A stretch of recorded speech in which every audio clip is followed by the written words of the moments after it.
各位小朋友，你哋好啊！我係飯團媽咪。如果你哋都鍾意聽我嘅故事，記得幫手撳個訂閱掣啊！咁樣你哋每個星期就可以收聽我嘅故事噶啦。好啦，我哋而家即刻開始啦。今日我想同大家講嘅故事叫做《優良蛋達人秀》。優良蛋今日要參加一個達人秀，但係佢遇到一個大難題啊！佢發現自己冇才能可以表演，究竟佢點做好呢？等我哋一齊睇下啦！大家好，我係一粒優良蛋，一粒非常優秀嘅蛋。冇錯啊，我係一粒超級優良嘅蛋嚟㗎。但係我遇到一個大難題，一個好大嘅難題。唔係，應該話係一個超級大嘅大難題啊！就等我話俾你哋聽啦。係咁㗎，今日嘅晏晝會有一場達人 show。但係我發現我冇才能可以表演，我講真㗎，真係冇才能啊！唉，究竟點算啊？我唔識跳舞，我又唔知道點樣玩雜耍，就連唱歌，我每一次都會走音㗎。唉，我真係冇屬於自己嘅表演啊！而且市集裏邊所有嘅人都會嚟到，佢哋個個都有非常之厲害嘅才藝㗎。你睇下，通心粉佢哋會做瑜伽，餅乾會表演魔術，班棉花糖仔就會表演搭成一座高塔。英式鬆餅佢係天生嘅演員，佢隨便都可以表演㗎。爆谷佢哋就表演跳高，佢哋真係可以跳得好高㗎。而芝士條就組成咗6人樂隊表演樂器。而我呢，乜都冇，我只係一粒優良蛋嚟啫。唉，究竟屬於我嘅才藝應該去邊度揾啊？我有啲乜嘢獨特嘅才能呢？唉，我呢一生到底發生咗啲咩事啊？哎呀，就嚟夠鐘啦，快啲諗下啦，快啲啊！我究竟做啲乜嘢好呢？我可以做啲乜嘢啊？大件事啦！已經3點鐘啦，達人 show 要開始㗎啦。我仲未諗到我要表演啲乜嘢添。不如我坐喺觀眾席幫我啲朋友打氣就算啦，橫掂我每一次都係咁嘅。開始啦，睇下菠蘿先生同菠蘿小姐佢哋表演拋波波，真係表演得好好啊！我點同佢哋比啊？呢啲表演我根本都做唔到。輪到鬆餅先生上場。咦？做乜嘢事呢？哎呀，鬆餅先生佢唔記得咗啲台詞啊！我記得，等我提下佢先。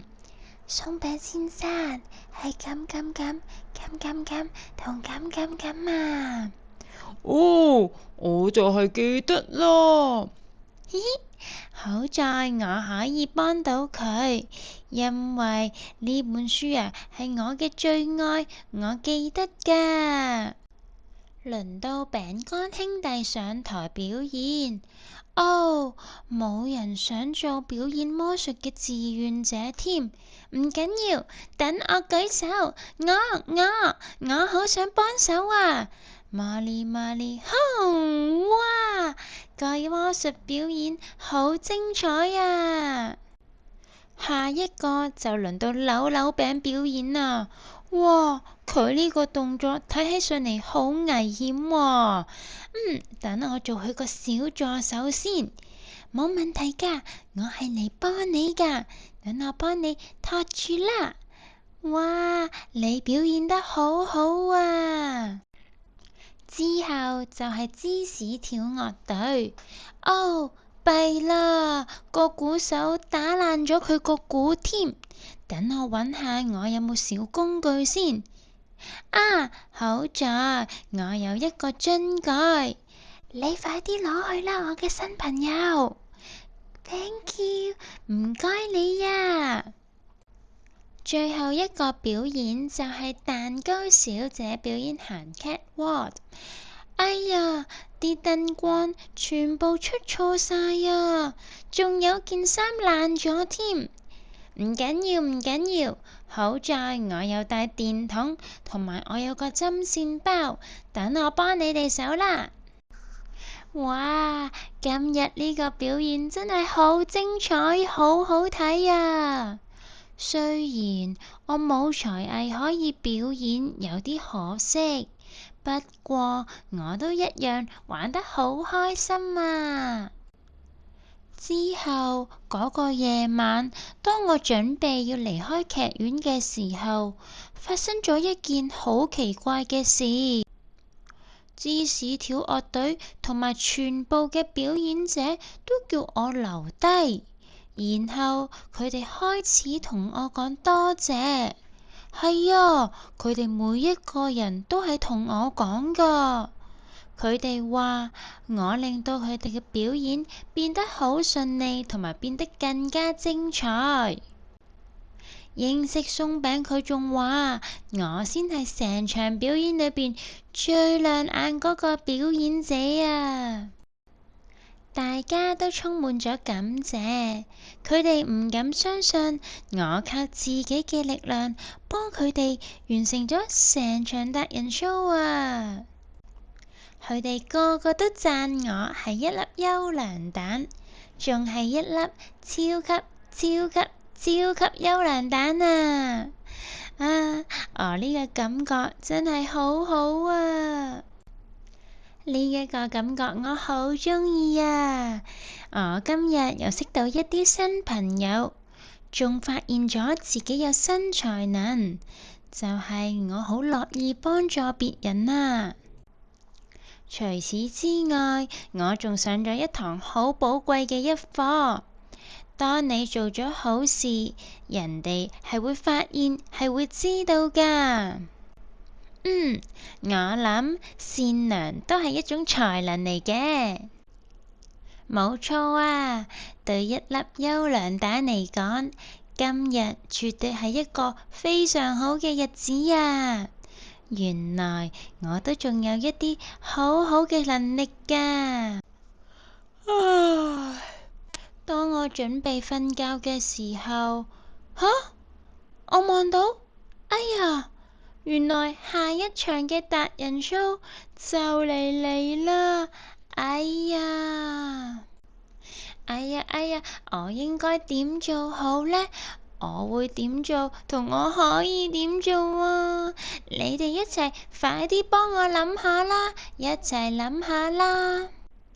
各位小朋友，今日嘅故事講完啦。優良蛋雖然冇一啲耀眼嘅才能，但係佢最後都可以識得欣賞到自己，同埋睇到自己嘅優點。我哋都要同優良蛋一樣，學識欣賞同埋睇下自己嘅優點啊！好啦，今日嘅故事就嚟到呢度啦，我哋下次再見啦，拜拜。